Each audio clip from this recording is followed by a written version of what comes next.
Hello and welcome to Immediate Immersion Live. How's everybody doing today? So glad to see all of you today. Today we're diving into mixed ability classrooms. We'll unpack powerful strategies for differentiated instruction that cater to every learner, ensuring no one gets left behind.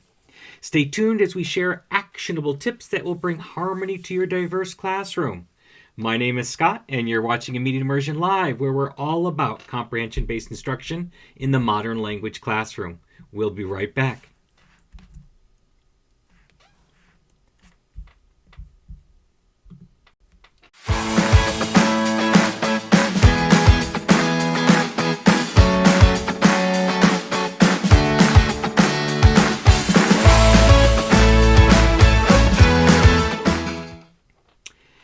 And welcome back to Immediate Immersion Live. Again, we are going to be talking about mixed ability classes. Even if you have, a level 1, a level 2, a level 3, heritage speakers, level 4, you always have mixed ability classes. There's going to be kids at the lower end of the spectrum and kids at the top end of the spectrum. Some schools even combine levels. You might have a 3-4 combined or a 4 AP combined. Or I know of some schools in the Midwest, because they don't have that many students and that many teachers, they may combine all of them into one class. And how do you approach that? How do you teach so that no child, forgive the phrase, is left behind, that you are bringing every student along with you? That's so very important. So that's what we're going to be talking about today. So we know when kids come into our classrooms, regardless of where they came from before, it could be from a fellow teacher in the same school as you. It could be a fellow teacher from a same district but different school. It could be from a different school. We have to meet the kids where they are, and there's going to be a wide range of students who are in your class and a wide range of abilities. And that's really, really hard to teach effectively without actually finding ways to simplify the situation. And the impact is, when you have these in your classroom, you tend to teach towards one group or another. And there are at least 3 levels in each class. There are the slower processors, the kids who are trying but are taking a little bit longer to get it. You have your average processors, which is going to be the majority of your classes, where are right where you want them to be. And then you have your fast processors, which are far beyond, not necessarily far beyond, but they are more advanced than your average kid. They need to be challenged. Generally, we all teach to the middle. And the problem with teaching to the middle is we lose the top and the bottom kids. And bottom, I mean slow processors, not that they're bottom. We lose them along the way. And with the top kids or the slower processors, a couple things happen when we neglect them. They get bored. And when kids get bored, that's when trouble starts to begin. Not even academic trouble. We're just talking about like classroom management trouble. If we're lucky, they don't actually do anything that distracts the learning of the other students. But more often than not, they do. They start talking with their neighbors, they pull out their phones, they pull out other work from other classes. All of these things can happen. And we don't want any of that to happen. We want to keep all of our students actively engaged at all times.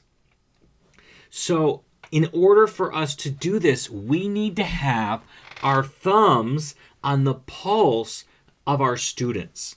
So once school starts, you're not going to know at the beginning of the school year, but as quickly as possible, you want to know where each of your students are at in a general mindset. So, are they our fast processors? Are they our average processors? Or are they our slower processors? So we know how to handle them and we know how to address each one of their needs. So that's our main thing, to figure out what our diverse classroom dynamics are. You might also have some other subgroups. You might have special needs kids, either those kids with IEPs or 504s. Or you might have disenfranchised kids. These are different than slower processors because these kids generally don't try. They have given up on school, or at least your class, for whatever reason, usually because they've had a lot of failures, whether small or big, throughout their school career, and they just don't see what the point is anymore. So those are some two other groups that you possibly could have in there.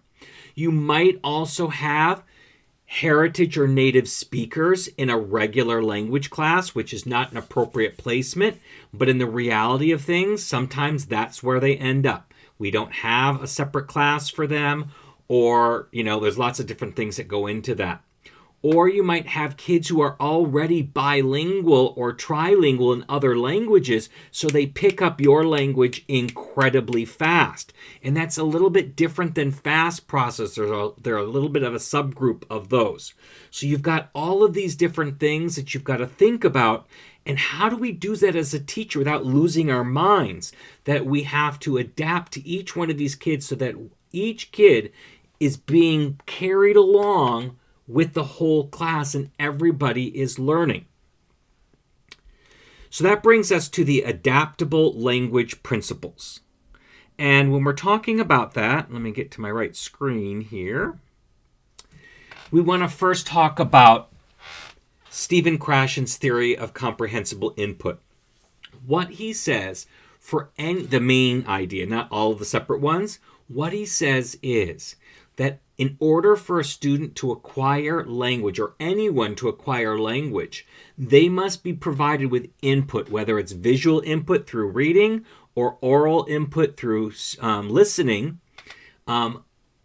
at their level, but slightly higher. So he calls it input plus one. Now that's different for every kid in your class. Your fast processors are input plus one. Your average processors are input plus one, and your slower processors are input plus one. Everybody's at a different spot, and that doesn't include necessarily your special needs kids, your subset of fast processors who all know more than one language or are heritage speakers, or your disenfranchised kids. And you can't target each of those levels easily at the same time. And that's what we're going to be talking about. How do we do that? How do we get each kid? Because for that slower processor, the input plus one of a fast processor is way up here. So it's an input plus like 10. So they're not going to be able to accommodate that. So we need to modify our language so that we adapt to different proficiency levels within our classroom. And sorry, I keep looking down. I just got my notes. I want to make sure that I'm hitting everything I want to hit. So one of the things that we want to address is short, choppy, medium, and long sentences, because those are going to apply to each of my levels, my slow, my medium, and my fast processors. My short, choppy sentences, those are going to apply to my slower processors. So I keep my sentences simple, so I keep them engaged and understanding. My medium, my mid processors, I'm going to make medium sentences, often linking two of the shorter sentences together to make a longer sentence, usually with an and, a but, or an or. But I'm not providing any new information. What am I doing with this? My slow processors heard the two short, choppy sentences, like, for example, there is a cat, the cat is fat. If I just stay there, I'm addressing the needs only of my slow processors. And I'm not even really doing that because I haven't given them any place to grow to. And I'm not addressing the needs of my mid-level or my top level because it's short, choppy sentences which they understood just like that. So what do I need to do? I need to combine these, but I want to still make it comprehensible to my slower processors while giving them a place to go. So, because I'm not adding any new information, I'm just linking the two sentences together. Even if they don't understand the longer sentence right away, my slower processors, it's not any new information, and their brain is still processing it, and it's storing the information for future use. So when they're ready to make those longer sentences, they have heard examples of those over and over and over again, so they can pull from that memory and make those sentences in time. So I would then say, there is a cat, the cat is fat. Oh, class, there is a cat and he is fat. See, no new information. And that longer sentence is hitting right where my mid processors are. They can understand that sentence.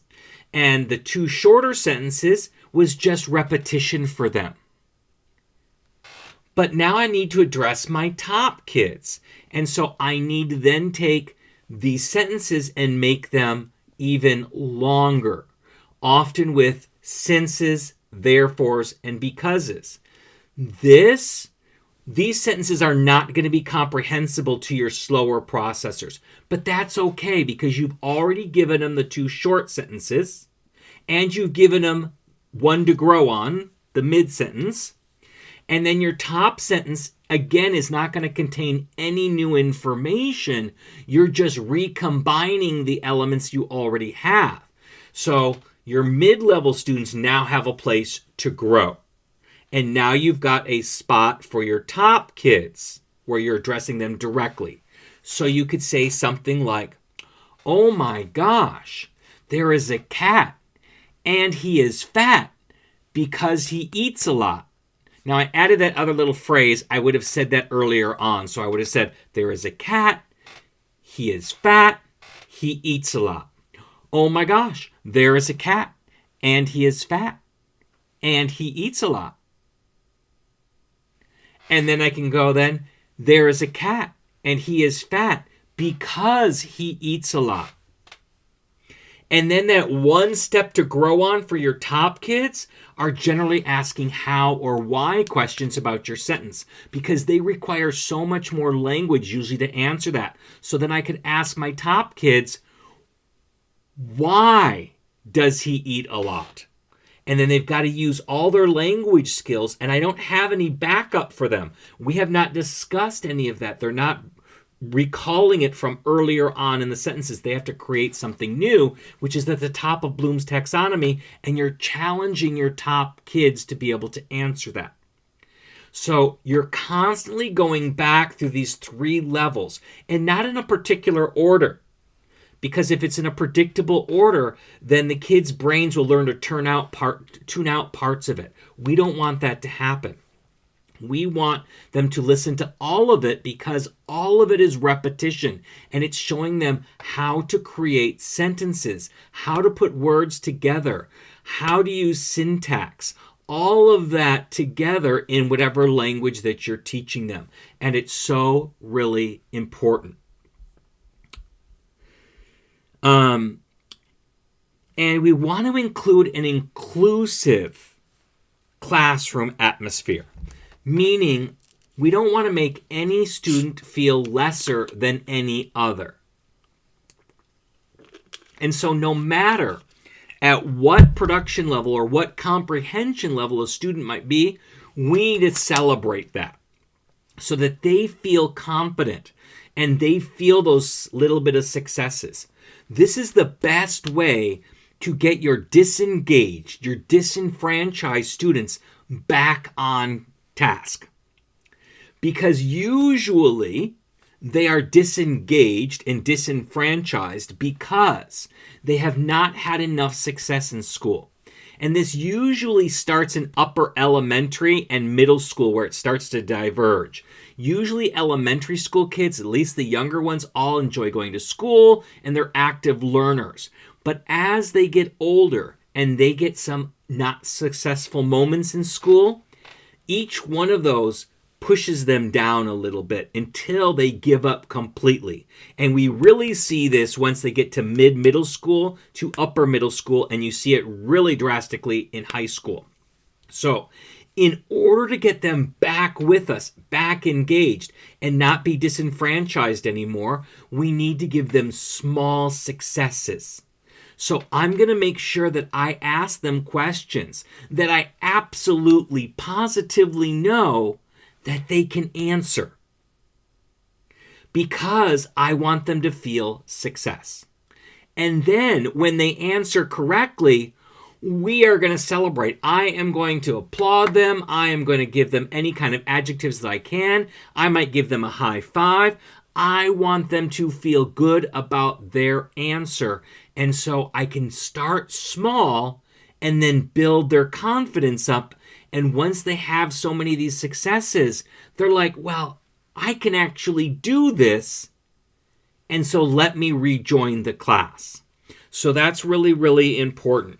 And you want to celebrate all your kids, not just at the slower processor or disengaged level, but every kid, celebrate what they are able to do.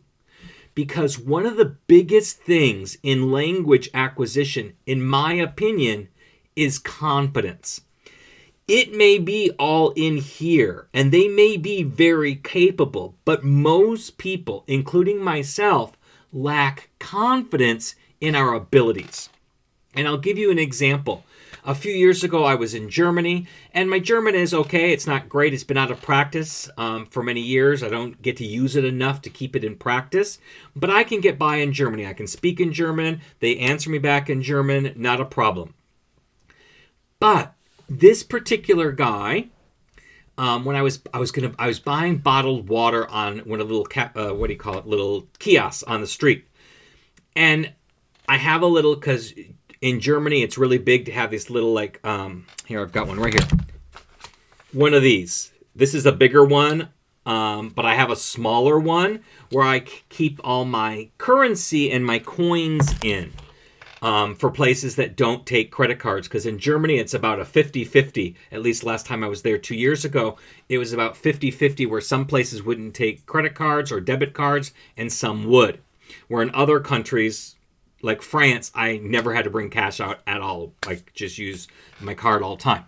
But here I needed to bring out some cash. So I bring out this little pouch, I unzip it, and I pull out my euros. And I'm flipping through my euros to find a small euro bill. And the guy starts yelling at me that he can't take these big bills. I wasn't going to give him a big bill, but the big bills were on the outside. I needed to find a smaller one, but he got me all so anxious with him yelling at me in German that he wants something smaller. Kleiner, kleiner, kleiner. And he's yelling at me. He's bringing me back to my horror story. I had one German teacher back in college. He was a former East German, and he used to, when you got something wrong, he would make you repeat it over and over, and he'd go, schneller, schneller, schneller, schneller, smacking a yardstick on the table, which means faster, faster, faster. And so it brought me back there, and I lost all my confidence. I lost all my German at that moment. I got all confabulated. It was because of lack of confidence. So by celebrating every successful move that a kid does, even an attempt, because some kids might not have a lot of success, but the attempt there shows a lot of courage. So you want to praise that so that they feel those successes, the confidence will build, and they will be more productive in the classroom. If anybody has any questions or comments, please feel free to put them in the chat. And if you're watching this on the replay, please put in hashtag replay in the comments so I know you're watching it in the replay. And also put your questions or comments in there. I go back and I check. So let's move on to the next topic here. and that is customized learner strategies. So we talked a little bit about this, and that's scaffolding. We did that with the oral, the short, the medium, the long sentences. But you can also do this with activities. And one of the best activities that you can use for this is what Laurie Clark and Michelle Whaley invented, called embedded readings. So you have your reading you want your kids to read. It might be like 300 to 500 words. But for some kids, that is terrifying to see that many words in a different language. Then they're going to shut down and say, I can't do it. But that's where you want your kids to be. So you can make shorter versions of the same story. You do that by taking out sentences, not changing it, not taking off the beginning or the ending, but it's that embedded. So you're taking out some of those sentences in between to make it smaller, and then smaller, and then smaller. And then you may have like 3 or 4 or even 5 versions if it's really complicated. And you staple those all together, starting with the simplest to the most difficult. And then tell your kids to start where they feel most comfortable. Tell them not just to start with the easiest one. Start with the one that is where they understand with a little bit of challenge. And then they start on that page. They tear away the other pages. So now you've got a formative assessment that you can see where each kid is based on their confidence level with the text. And then you've got your level that you want, that's 300 to 500 words, but then you might make even a bigger one that you only give to your fastest processors so that they can try their hands at that one. That's scaffolding a reading assignment, and it works really, really well. And I'm going to give you a secret. One of the greatest things you can use to help you do this is ChatGPT. Now, you can use ChatGPT for good or evil. And here it is how to use it for good. I'll create my 300 to 500 word text. I will paste that in ChatGPT, and then I will ask ChatGPT to take out some of the sentences, keeping the plot the same, and now making the new version 150 words. And then I'll do it again from the 150 word version. I'll say, okay, take out a few more sentences, keep the plot the same, and make it 75 words. And then I might do it again until I get to a point where it's at the very basic, the lowest common denominator I can reduce it to for my slowest of processors, my disenfranchised students. And that works really, really well. So that's one way to scaffold a story, to scaffold text. Extension activities. Find ways to extend the activity beyond what you're asking your kids to do for your top kids. For example, I could have them, instead of giving them an even longer reading assignment, I could give the 300 to 500 word one, but then I could have my top kids go on flip.com and then give me an oral response that they record to that text. Or I could have them summarize that text orally. Or I could have them orally or written write a new ending to that text. Or write what happens after that story ended or before that story began. So then they're not taking stuff out of the story itself, which is just recall. They're having to create something new, which is high on Bloom's taxonomy and challenges them. So you don't have to give the exact same assignment to every student. So you could say for your mid and your low kids, you want them to get to that 300 to 500 word text. And then your lower kids, your slower processors, are going to start with that really basic form of it and then work their way up. But for your top kids, You're just going to have them read that 3 to 500 and then tell them to do something that extends it, that they have to create something new from it. So it could be write a similar story following the same plot lines, or it could be, as I said, coming up with a new ending, or telling what happens when the story ends. What happens next in the story? What's the next chapter? Or what happened before the story? Give us a prequel to it, because now they're using and creating something brand new, which is at the top of Bloom's taxonomy. Also, flexible grouping. Sometimes it's helpful to group like kids with like kids. So all of your slower processors together, so they can struggle with something together and then feel successful with that. Other times you might want your fast processors paired with your slow processors, so that your fast processors can help the slow processors. However, in that scenario, it's important to assign roles and tasks so that the fast processor doesn't do all the work, and then the slower process just rides on the coattails. And then the third way is to mix all three: your slow, your mid, and your high. And again, with this one, you want to assign roles and tasks so that, again, the burden is not borne by just the mid and the top kids. That was always my problem with working in groups. I was always a perfectionist. I never trusted anybody else's work. So I always did the work and I gave it to the other kids. So I didn't mind doing that because I was such a control freak. But a lot of people don't like group work for similar reasons. So by giving tasks and making everybody responsible for something in that group at their ability level, that shares the burden of the task together. So that's really important to do. And then you want to always have continuous assessment. Usually this is a form of informal formative assessments that you can use to adapt what you're doing and adapt what you're doing for each kid. That one example with the embedded readings, where you get them back and you see these kids started with page 1, the very simple one. These kids started on page 3, which was in the mid, and these kids started right at the higher end one. So you can get that formative there.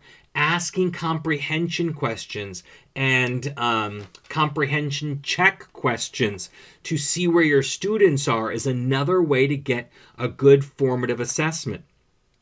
I like to use decks of cards to call on kids.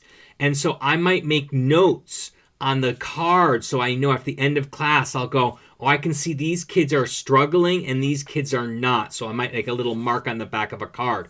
I just make my own little cards, on Google Docs. It's a table with 2 columns and 5 rows. So I get 10 kids per thing. I type all their names in, and then I print it out on cardstock, cut it up, and I've got my decks. I keep each class has a different colored deck, so I can keep track of them, and I use that to call out names. But because I have them marked, I can ask them the right question. I know right away to ask Joey the slower processor question, where I'm asking Mary the mid question, and maybe Johnny, I'm asking the top question. And then kids will change their spot. I'll see that Joey has moved up to the mid, so then I'm going to make that mark so I know where he's supposed to be. So it helps me keep everybody engaged at their particular level. And I'm constantly using informal formative assessments to gather that information before we have a formal formative assessment where it goes in the grade book. I want to give enough feedback before that happens. Next, in the moment teaching tweaks. So here, we need to always be listening. And we need to always be on our toes and figure out where we are in our instruction. Do we need to stay the course? Do we need to go back and reteach or review? Or can we move forward. This was a big deal when I took Spanish in high school. I tried to drop out of Spanish 2 because in Spanish 1, I learned everything that I was supposed to learn. And when we started in Spanish 2, the teacher started reviewing and was reviewing for the first 6 weeks. And I'm like, I already know this information. So I was in that fast processor and I was getting bored. And I'm like, I want out of this class. I was already taking German 1 at this time. So I said, I can still have my language. I'll have it in German. But I'm just getting bored in Spanish. They didn't let me get out. But if the teacher had used some formative assessments to find out where all of her kids were, she might have realized that we might not have needed all of that review, or that only a few of us needed all of that review, or we might have all needed a review, but maybe not as long. You need to be able to adapt in the moment, and it may be different from class period to class period to class period. Every class, has a characteristic. They have a personality as a whole class, and you need to adapt to that. So period 1 has a different personality from period 2 versus period 3, and you need to adapt to those to help the kids go along. So if I'm seeing that something is going flat, like they're not understanding, then I need to go back to where they were understanding, go slower, try a different approach to bring them back where I need them to be so that we can move forward. If something falls flat, I remember a few years ago, I don't even remember the song anymore because once it didn't work, I deleted it from my whole repertoire. But it was a song suggested from another teacher. I played it for the first 2 days and my kids were not having it. Not a single one of my kids liked the song. So I'm like, I'm not going to fight with them. I could have fought with them and said, okay, we're going to do it anyway. But why? So that was an in the moment. So I realized by the second day, they're like not doing it at all. So I'm like, okay, I stopped right there from what we were doing. I said, we're going to change out the song. Here's a new song. Let's start this one. And it went much better. And I deleted that song from my repertoire. It was no longer in my song playlist. That maybe happened. Let's say you didn't know that in one of the classes they had earlier that day, they had a really tough test. And you had planned on doing a story that day with actors. So it's a lot of active engagement. And you go, guess what? You're not getting anything from them. They are all like crickets because they are exhausted. They're mentally exhausted from what they did in the previous class that you weren't even aware of. So then you need to have a backup plan so you can do something else and then use that lesson for a different day so that you can adapt. Sometimes all they might need when the energy goes down is a brain break to bring that energy back up to give them a little bit of a break. Sometimes the story just goes flat and it has nothing to do with any other class. It's just going flat and it's not going to work. Not today, not tomorrow, not the next day. So you scratch it and you teach them the vocabulary through a different way. It could be through conversations. It could be through a text. I always have my whole week planned out so that if I have to throw out a story today, I'll just bring the text that we were supposed to do tomorrow. I'll bring it for today, and then I will figure out something later on today what I can do tomorrow. Other in-the-moment teaching tweaks. Let's say, for example, you don't know where to go next. You're doing a story and you're lost. You can't think of how to end the story or where to take it next.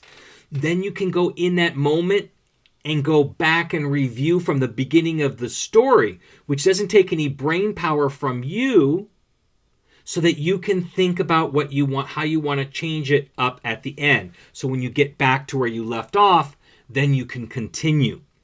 But you're constantly taking the feedback from your students to see what's working and what's not, and be able to have backup plans to change on the fly as needed.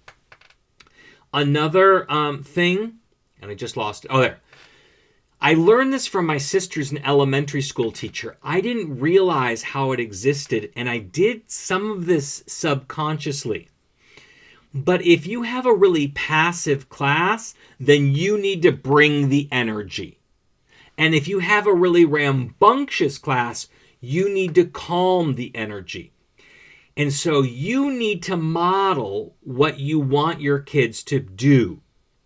Now, I didn't realize that I did this a little bit on the subconscious level because, teachers would always say that, oh my gosh, my first period is always so sleepy. I don't know what to do to get them engaged or to get them to participate. They're always half asleep in that class. And I, in 20-some years, have never had a sleepy first period. I came close once, and I naturally ramped up my energy. I'm like, Buenos días, clase, ¿cómo están? Oh, I'm like a crazy person, and it got them up and motivated. But then you have classes that come right after lunch, or there's one of my classes, my third period, most of my kids come from PE. So they are all hyperactive. So then I want a calming activity that I want to start class with to calm them down so that we can get them into a place where they can be taught. So starting with silent reading is a great way to do this. Now, my sister explained it to me how they do it in elementary school. They're always battling the overexuberance to the lack of interest from the kids, depending on where they came from.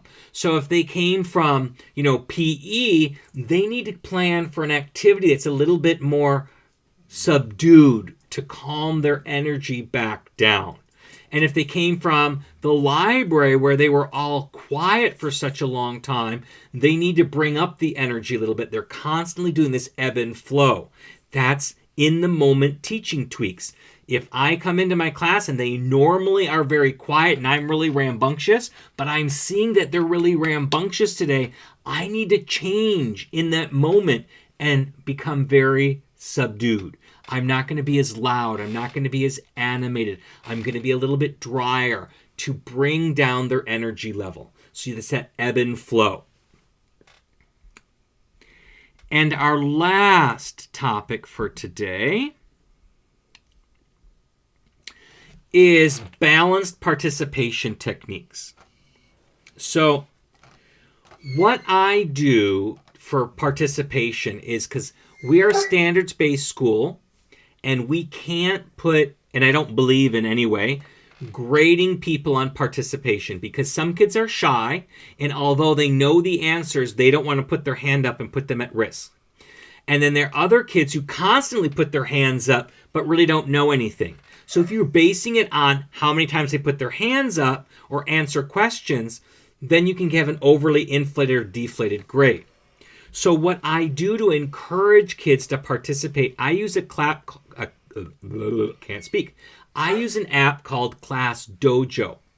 And it's a participation app where I can click on the kid and it gives them points. And I have my points staggered. I give different amounts of points for different things. And I can give them points to reward them for all different ways of participating, even the quiet participation. So if a kid raises their hand to ask a question, I give them points. If a kid raises their hand to answer a question, I give them points, even if they got it wrong. I want to find ways to implement any type of participation in there. So another way, if a kid uses the target language, they get points, especially if they use it outside of the classroom, like in the hallways, and they say, "Hola, profe," I'll go and remember to give them a point, or I'll tell them, when we get to class, remind me to give you a point in class. The kids can look at Class Dojo and see their points, and then I have prizes that kids can pay with their points to earn. And they're escalating prizes. They don't usually cost me any money. There's only one thing that costs me money. Sorry, Bentley. Shh. My dog's getting a little anxious. So I use that. And that way I'm rewarding kids, even the quiet kids, because they can earn points for not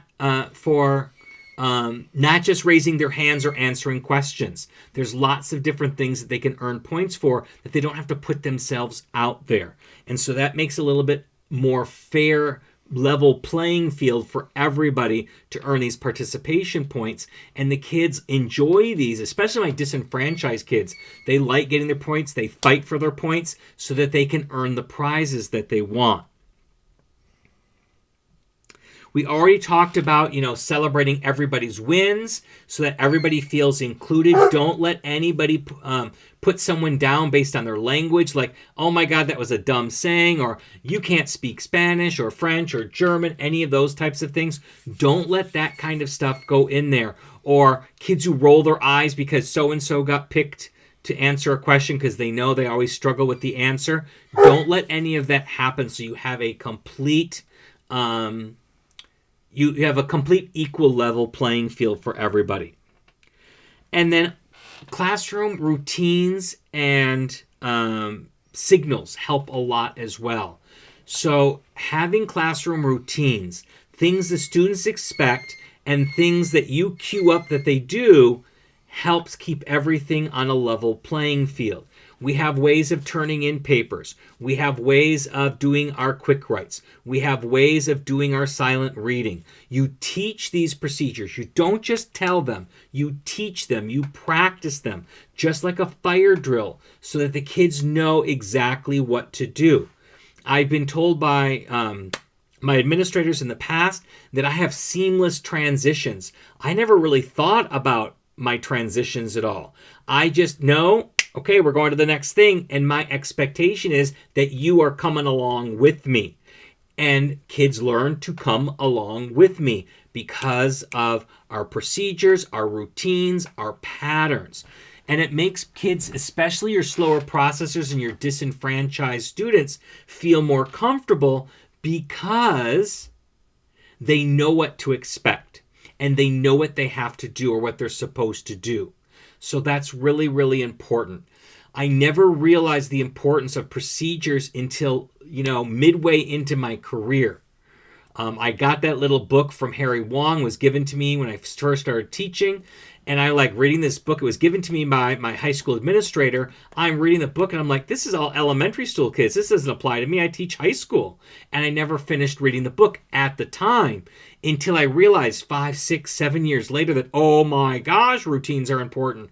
And I needed to go back and refigure these out. And that's one of the biggest changes I made about, a quarter to midway through my career to make my classroom management even better.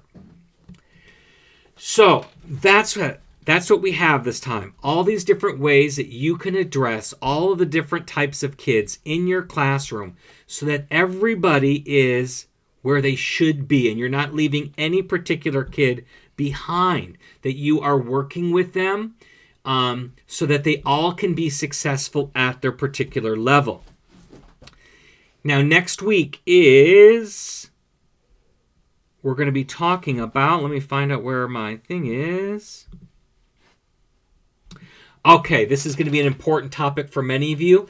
It's a life-work balance. We're going to talk about how to have that life-work balance. And I'll tell you, when I first started teaching, I absolutely did not have that life-work balance. So we're going to be talking about that next week. Same time, same channel, 5 p.m. Pacific, 8 p.m. Eastern on Monday. Please like and subscribe if you haven't already done so. Click that notification bell so you're notified about any new posts. Share this with anybody else you might think is helpful. Leave a comment or a question. All of that helps get these videos out to more people. I'm so close to the 1,000 subscribers, and I would like to get to 1,000 before the end of the year. It's a little bit harder with a teaching YouTube channel versus, more popular topics like cell phones or Apple or something like that. So any help that you can give would be greatly appreciated. And with that, I will say goodbye to everyone, and I hope you have an awesome week, and I'll see you guys all next Monday. Have a good one, everybody.